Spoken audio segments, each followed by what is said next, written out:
चुनौतियों की बाढ़ के बीच 2023 में हम लोग बदलाव के लिए एक सेवियर का इंतजार कर रहे थे। जब हमने हमारी परिस्थितियों को परखा तो जाना इन चैलेंजेस से लड़ने के लिए हम जिस हीरो का इंतजार कर रहे थे वो हीरो हम खुद ही हैं। हमने बस तूफान का सामना ही नहीं किया बल्कि हम कम्युनिटीज के साथ कंधे से कंधा मिलाकर बदलाव की तरफ बढ़ते रहे। हमने महिलाओं एवं पुरुषों को फाइनेंशियल डिजिटल लिटरेसी तथा अपना बिजनेस स्टार्ट करने की ट्रेनिंग दी, जिससे न केवल उनकी जिंदगी बदली बल्कि उनके परिवार को एक नई किरण मिली। We empowered women to step out of their homes not as victims but as architects of their destinies. साथ ही हम बढ़ चले एक मॉडल विलेज बनाने की ओर। We did it. We the people. हमने हर चुनौती को अवसर में बदल दिया। हमारे समृद्धि के प्रयासों ने एक नया पुल बनाया, सपनों को वास्तविकता से जोड़ा और आकांक्षाओं को पूरा करने में मदद की। हम हमारे विजन के साथ उड़ान भरने को तैयार थे और इन नए डोनर्स, साथियों और सहयोगियों ने हमें पंख दिए। प्रधानमंत्री उज्ज्वला योजना के बारे में हमें पता नहीं था। इसके बारे में हमें नवज्योति से पता चला। ये सिलेंडर फ्री मिलने से काम आसान हुआ, पैसे की बचत हुई है। इससे घना ही फायदा है, ना लकड़ी लानी पड़ती है, ना धुआं से बचते हैं। इससे फायदा ही फायदा है, सब काम बढ़िया हो जाते हैं। हम लोगों के लिए गैस सिलेंडर कितनी छोटी सी चीज है ना, पर इसके अभाव का प्रभाव उतना ही बड़ा है। हमने बदलाव की दिशा में एक और कदम उठाया और हरियाणा पुलिस के साथ मिलकर गुरुग्राम के सभी पुलिस थानों में वाटर रिचार्ज स्ट्रक्चर्स बनाए। और ऐसा हमारे देश में ये पहली बार हुआ है कि किसी डिस्ट्रिक्ट के सभी पुलिस स्टेशंस में भूजल संरक्षण संरचना बनाई गई। मैं हेड कांस्टेबल राजेश, MSc थाना सेक्टर 50। थाना सेक्टर 50 में नवज्योति फाउंडेशन व SBI कार्ड द्वारा पानी को स्टोरेज करने के लिए वाटर हार्वेस्ट बनाया हुआ है। जो बरसात का सारा पानी इसमें स्टोर होता है, जिससे हमारे पर्यावरण को बहुत ज्यादा लाभ होता है। हमने एक पहल की जिसमें फिर लोग जुड़ते गए। जैसे साल बढ़ता गया हमारे आंकड़े भी बढ़ते गए। जो कभी हजारों में होते थे आज वहाँ हम लाखों करोड़ों की बात करने लगे हैं। पर ये सिर्फ एक शुरुआत है। कहानी अभी बाकी है, प्रभाव अभी बाकी है, बदलाव अभी बाकी है। हम बिना डरे ये काम कर पाए क्योंकि कभी नहीं सोचा कि ये संभव नहीं है, क्योंकि हमारे मेंटोर ने हमें सिखाया इट्स ऑलवेज पॉसिबल। उन्होंने हमें रास्ता दिखाया और हम उस पर बढ़ते चले गए।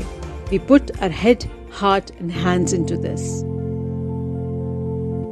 जब पहले आती थी तो मैं बहुत गंदी बनती थी, तो मैम ने समझाया था कि ऐसे गंदे नहीं बनना चाहिए, तो मैंने फिर अपनी आदत सुधार ली। अब मैं बहुत अच्छी बन गई। मैंने कुछ दिन पहले टैबलेट क्लास अटेंड की थी, तो उसमें मैंने गूगल मैप यूज करना सीखा और फोटो क्लिक करना सीखा और कोलाज बनाना सीखा।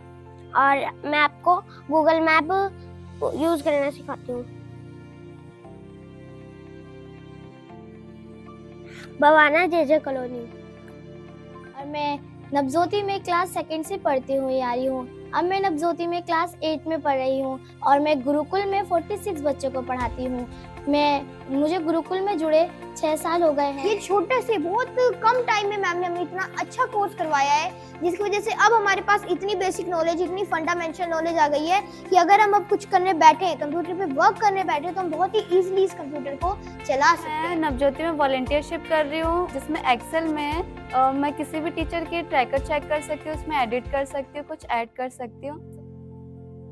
जैसा कि आपने अभी इन बच्चों के द्वारा सुना कि नवज्योति शिक्षा का कार्यक्रम न केवल बच्चों के शिक्षा स्तर में सुधार लाने के लिए प्रयासशील है, परंतु हमारा यह भी मानना है कि संपूर्ण शिक्षा वही है जिसमें लाभार्थियों के हर पहलू पर सकारात्मक बदलाव आए, चाहे वह पढ़ने लिखने का स्तर हो या उनकी पर्सनालिटी डेवलपमेंट या हुनर की पहचान और उनका प्रोत्साहन।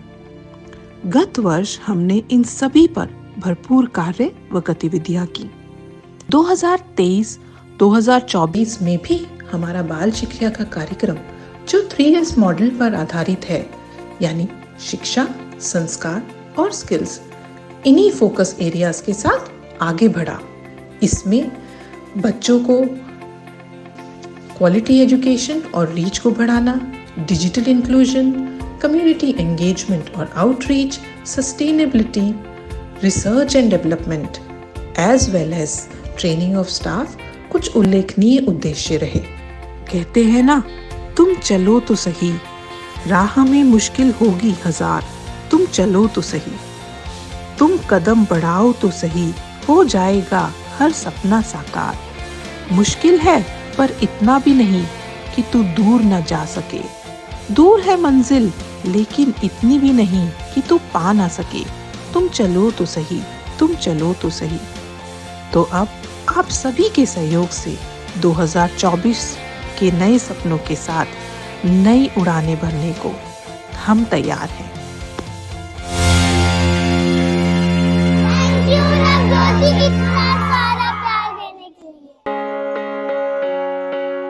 इस साल हमने नवज्योति कम्युनिटी कॉलेज को एक नया प्रारूप देते हुए नवज्योति स्किल्स एकेडमी की स्थापना करी। आइए देखते हैं नवज्योति ने इस स्किल्ड इंडिया मिशन में कैसे अपना योगदान दिया। स्किलिंग इंडिया द नवज्योति वे। हमने अपने नवज्योति स्किल्स एकेडमी में चल रहे विभिन्न कोर्सेज को भी स्ट्रेंथन किया।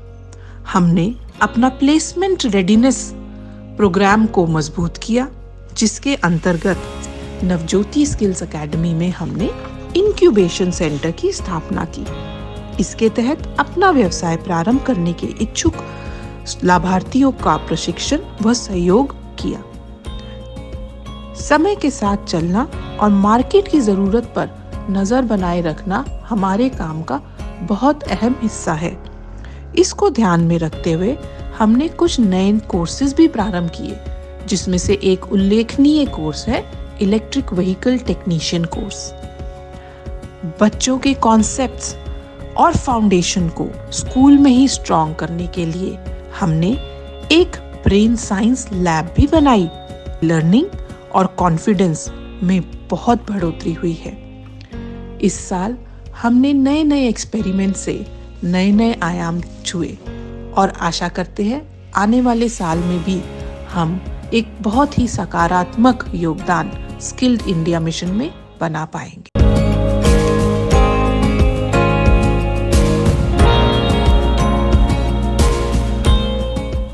पहले बच्चे मजाक उड़ाते थे कि भाई मम्मी आपको तो ये नहीं आता, आपको ये नहीं आता, पर अब जब से मैंने उनको बताया, उन्होंने मेरा सर्टिफिकेट भी देखा कि देखो मम्मी ने बेसिक कंप्यूटर सीख लिया है। कम से कम 15 साल हो गए आंगनवाड़ी में काम करते हुए और फैमिली को देते हुए, और एकदम हमने स्कूल वाली लाइफ दोबारा से जी है, बचपन याद आ गया है। एक टाइम पे मैं चाहता था कंप्यूटर सीखना, मैं सीख नहीं पा रहा था बिकॉज टाइम नहीं मिल पाता था। मेरे को स्कूल जाना होता था, ट्यूशन जाना होता था और अपना वर्क भी था। तो मेरी एक इलेक्ट्रिकल की दुकान है, सो मैं उस पर भी काम करता था। बेसिक कोर्स सीखे जिसमें मेरे को बहुत सारी चीज़ें सिखाई गई, इंटरनेट के बारे में, MS वर्ड, MS एक्सेल, और वो मेरे को आगे काम भी आया। नवज्योति इंडिया फाउंडेशन से डेटा एंट्री का कोर्स किया है। में हमें वर्ड सिखाया गया था, एक्सेल सिखाया गया था, पावर पॉइंट, प्लस उसमें पर्सनैलिटी डेवलपमेंट जो नवज्योति इंडिया फाउंडेशन की तरफ से जो जॉब फेयर्स ऑर्गेनाइज किए गए थे, मुझे एमिनेंचर में इंटरव्यू देने का मौका मिला और उसमें मुझे सिलेक्ट कर लिया गया और अब मैं वहाँ पे एज ए एसोसिएट रिसर्चर काम कर रही हूँ।